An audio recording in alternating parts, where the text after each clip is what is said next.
Is the discussion time on the program. And on the discussion segment, we'll be talking about something that has sort of led, it's now, of course, a World Health emergency, talking about monkeypox, of course. And in Nigeria, Nigeria's recorded 39 confirmed monkeypox, otherwise known as mpox cases, and 0 deaths across 33 states and the FCT in 2024, as per the Nigeria Center for Disease Control. In total, 5,951 suspected cases and 176 deaths have been reported nationwide by August 11, 2024. The Africa CDC declared a public health emergency due to the rising monkeypox outbreak, with 2,863 confirmed cases and 517 deaths across 13 African countries in 2024. The outbreak, centered in the Democratic Republic of Congo, has spread to other nations, driven by a new viral strain detected outside the DRC. Mpox is a rare zoonotic viral disease endemic in Central and West Africa, though its exact animal reservoir remains unknown. And joining us via video chat to provide, of course, some perspectives and also advisory in terms of safety measures to take with regards to monkeypox and avoiding contacting the virus, we have joining us Dr. Agbor Neji-Ebuta. He's a consultant family physician and vice president at the Medical Initiative for Africa. Welcome to the program, Doctor. Thank you for having me. Good morning. Good morning indeed. Doctor, when we mention monkeypox and the fact that it might become an epidemic of some sort, what comes to the minds of many Nigerians, of course, is the 2020 pandemic with regards to COVID-19 and whether this might be a similar case. Thanks for your question. I would say categorically that it would not be a similar case based on the current evidence we have. But that does not call for laxity. It calls for sustained surveillance, because some of these viruses can change their epidemiological pattern, as we have seen this year with monkeypox, which is also better called mpox because of the initial challenges of it being named monkeypox, and then all the medical community going on to find out that, oh, this is not really an infection that is limited to monkeys or common with monkeys or having monkeys as the natural host. And just to clear that and put that on the side, we prefer to call it mpox now, because monkeypox, as it was originally named sometime in 1959, when a few gentlemen working in a lab in Denmark found out that some Singaporean monkeys had fallen ill, and in an attempt to confirm the cause of the illness in the monkeys, identified the particular virus, which they at that time selected or elected to call monkeypox. But we have gone on to find out that the natural host of this virus is far from the monkeys, and is basically squirrels and rodents. And then the incidental host are the primates, which are monkeys and humans in the interplay. But so it's basically a zoonotic disease. It's a condition that is prevalent in animals, mainly rodents. But occasionally, when we breach that contact or that barrier between human and animal contact and we go intimate, of course, that's opportunity for the virus to jump host. Okay. Now, the World Health Organization had declared of the monkeypox or the mpox as a global health emergency. Here in Nigeria, we started seeing case 39 confirmed, but 0 deaths so far across 33 states and the FCT. How serious should Nigerians take these advisory with regards to how careful they should be not to contact or contract this virus? And please to also talk to us, about transmission and also contamination and how Nigerians could very easily, contract these virus. That's a lot. Okay, well, on whether Nigerians should be concerned, when the WHO and the African Center for Disease Control decides to declare a health emergency, a disease outbreak, as a public health interest and international concern, everybody, especially in Africa and low and middle incomes like ours, with a weak health system, should be concerned. In fact, we know why the WHO and the African Center for Disease Control made this declaration. There were basically three criteria they used. Number one is that this particular strain of virus is a bit different from the one responsible for the 2022 and 2023 outbreak, meaning that we have a new strain of virus that the community where this virus usually affects does not have immunity to this particular strain. So the particular strain is the clade 1B, substrain B.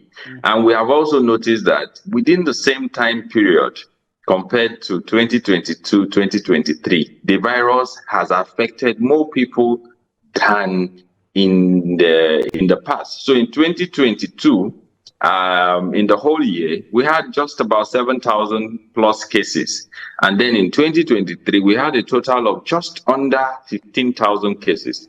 And here we are in 2024, and we have already recorded 17,000 suspected cases. And in a country like Democratic Republic of Congo, which is the epicenter, we have over 14,000 cases with 2,000, with a lot of confirmed and significant deaths.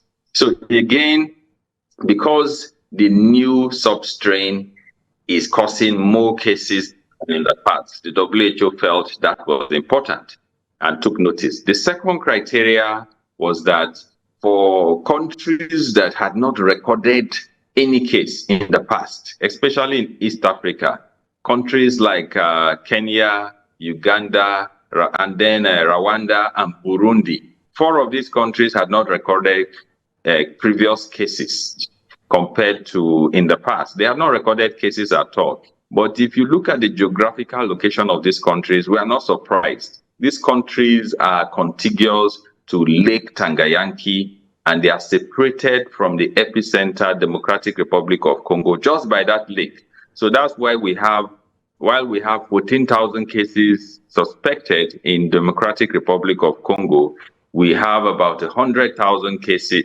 We have about 100 cases rather in Burundi, and we have about 4 cases or so in Rwanda, 2 cases in Uganda, and 1 case in Kenya. But I also need to say that all these estimations are accepted in the public health community as underestimations because we do not have the health infrastructure in Africa to confirm every case. Then the third reason, of course, why the WHO and the African Center for Disease Control and Prevention declared this a public health emergency of international concern is basically because when you have a condition that has spread beyond the borders of one country, is affecting more people than usual, and has shown a pattern of progressive spread, you know that it has the potential to go global. And as such, you need transnational effort, coordinated effort across international borders, across national borders, within subnational health infrastructure, and between multiple partners and intersectoral collaboration. So it's not just health. You want other security to have a role. People in other sectors, agri, works, engineering, all have a role to play. So if you have a situation where you need widespread coordinated effort, then you will need to declare a public health emergency. So these are the reasons, and therefore Nigeria should be alert. And of course, in Nigeria, we have recorded, as you pointed out, we've recorded about 39 cases, 5 cases in Bayelsa, and a couple of other states. That again shows that it is in Nigeria, and at least 33 states are affected. So that means the majority of the states, over 90% of the states in Nigeria are already affected. That tells us that there's a potential for further spread. That is why Nigerians should be concerned. So to answer your third question about transmission, well, transmission is the transmission of Mpox virus is not as easy as that of COVID. So that is one factor. COVID was far easier to transmit, and we required physical distancing and several measures. However, it is still of interest that we need to institute significant public health measures to control this. Transmission is typically more commonly by direct contact. And direct contact is when you come skin to skin, direct contact with people who have the rashes on their skin. So whenever you see the rash on the skin of a patient, be rest assured that that rash has multiple viruses within it. Until that rash dries up, that rash will transmit virus. And once you come in contact with it and you have a broken skin, or you come in contact and it comes through your mucosa. Mucosas are parts of the body that are not covered by skin, like around the eye, around the nostrils, around the mouth, around the vagina area, and around the anal area. These are not covered by intact skin. So if you don't have any intact skin anywhere, that can be a route of entry of the virus. And immediately the virus enters, it takes about 7 days to 21 days as incubation period. And after that, you have a 3 days period of fever and chills and rigors. Funny enough, after the incubation period and when patients develop symptoms, these symptoms are almost indistinguishable from malaria. And most patients, I would tell you, in the first 4 days when they start developing symptoms after the incubation period, will report in the clinic for malaria. And most health workers, unbeknownst to them, will make a diagnosis of malaria. And that's not to say that they have misdiagnosed the patient, because the patient may indeed have malaria, but you need to put all patients on fever and alert them, especially at a period like this, that if after 4 days of having fever, you start developing rashes, you then would have to come back. And the rashes are very typical. We say they are centrifugal, but very commonly, they start in a certain part of the body. They start around the mouth, within the oral mucosa, or around the face, and from there they spread. So if you have a patient that has a rash that started at the face and is spreading to all parts of the body, you may be able, you should suspect Mpox before any other things, and initiate the disease notification pathways for standard notification of notifiable disease to a large extent. All right, thank you so much for this submission, Doctor. But then let's talk about, you said transmission is not similar to that of COVID. This one might perhaps require physical touch, especially with someone that has already contracted the virus and has already been showing symptoms. Well, let's now talk about treatment. What should Nigerians be worried about? Is it treatable? Is there a vaccine available for the treatment and prevention of monkeypox? Okay, yeah, just to throw a little more light on transmission. So to be more elaborate, I can say that transmission can be broken down into three, basically. So direct contact, this is when you come in intimate contact with people who have the rashes on their bodies. So they're your skin-to-skin contact, intimate contact, and all of that. That's direct contact. There is also indirect contact. So if a patient who has monkeypox, Mpox, and has rashes on their body, comes and uses a spoon, a plate, sits in a part of the house, and then deposits some of the viruses there. And you come and you sit at that spot or come in contact with those elements that the person has been in contact with, and you have a broken skin in any part of your body, then you can get the virus. And of course, the third category is what you call vertical transmission from mother to their unborn children or their recently born children, because of the intimate contact they have and because of transplacental transmission.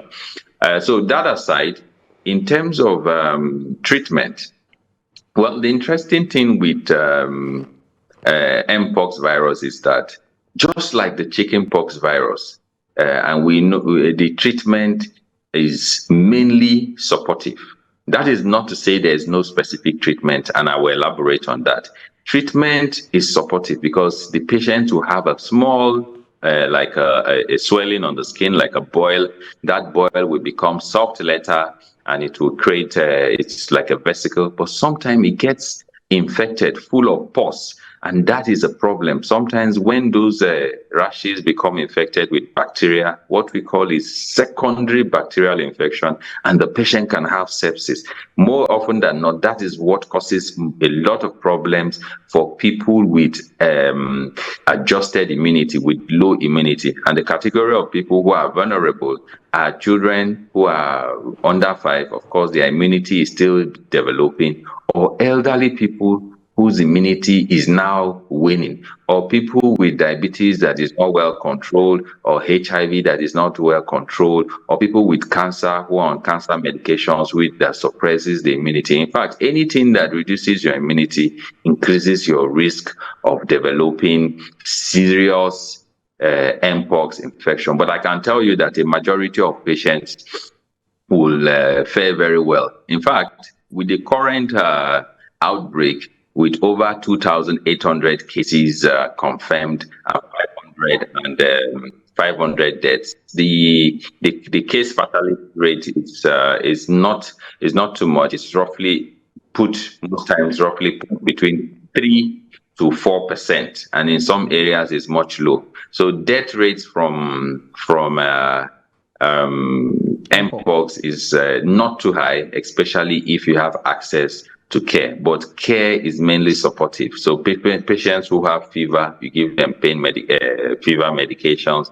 Patients who have bacterial infection of the pustule on the skin, you give them antibacterials. You make sure they are eating well. You put them in a comfortable position, and to a large extent, you provide that supportive care.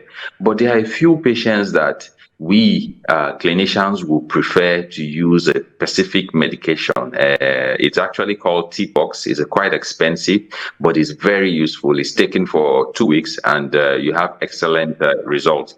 Those patients who have the early affectation of the eye.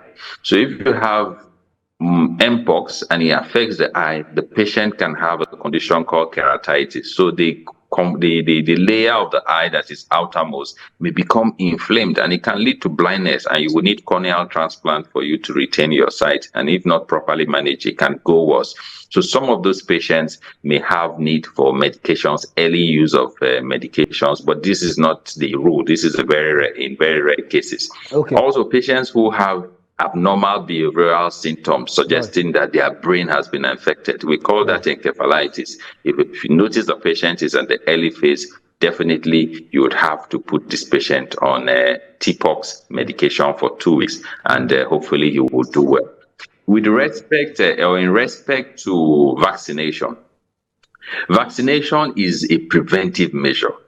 So the ideal thing is that patients are vaccinated before they are exposed.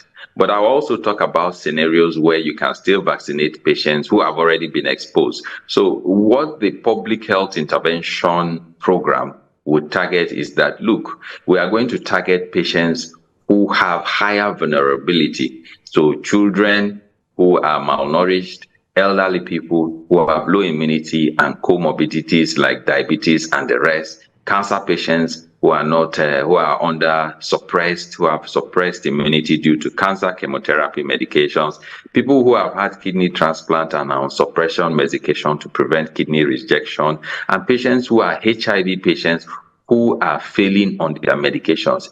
Most people living with HIV who are compliant with their medications and have excellent immunity will not have a problem with. So for a few subsets of these patients can now be targeted for vaccination. I know there are quite a few vaccines that are available. You have the LC16 vaccine. You also have the MVA vaccine. You have the AVAM 2000 vaccine, and a couple of others. But what the WHO is promoting right now is the LC16 vaccine, which of course we know was produced in Japan and has no significant adverse reactions that have been documented in large populations. Before we let you go, Doctor, can you just give us some safety tips for Nigerians to adhere to in order, not to contract the virus?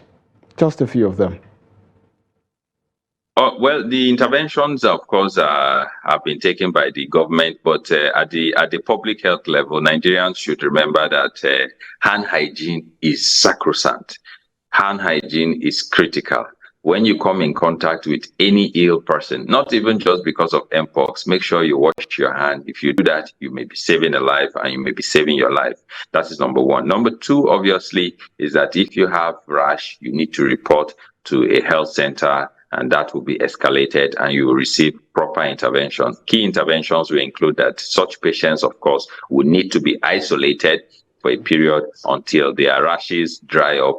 They'll also need to be contact tracing of most contacts of that patient to observe them within the incubation period of 3 weeks and ensure that they do not develop symptoms that would lead to problems. And definitely, we need to scale up knowledge about Mpox by increasing training. The Nigerian Center for Disease Control, Dr. Jide Idris, the DG, is doing fantastic there. They are increasing knowledge and trying to disseminate as much information. And of course, we must give kudos to Trust TV for organizing this discussion, because people need to know. Health workers need to, their capacity needs to be built. And this training, in the digital age, training is not a very difficult thing. You can train every Nigerian worker, update their knowledge on the management of identification, management, and prevention. And definitely, I think we are going to overcome this current outbreak. Dr. Agbor Neji-Ebuta, consultant family physician, thank you so much for your perspectives, and thank you so much for bringing us up to speed and also educating Nigerians and creating awareness on the heels of the declaration of Mpox as a global health emergency by the World Health Organization. Hopefully, we'll be having you subsequently to do more analysis and also to continue to inform Nigerians on what they need to do to prevent the spread of this virus. Thank you so much for being part of the program. You're welcome. Always a pleasure to be here. Thank you. Always a pleasure indeed. We'll now go on a quick break, and when we return, it will be time to review the front pages of national dailies here in the studio. Stay with us.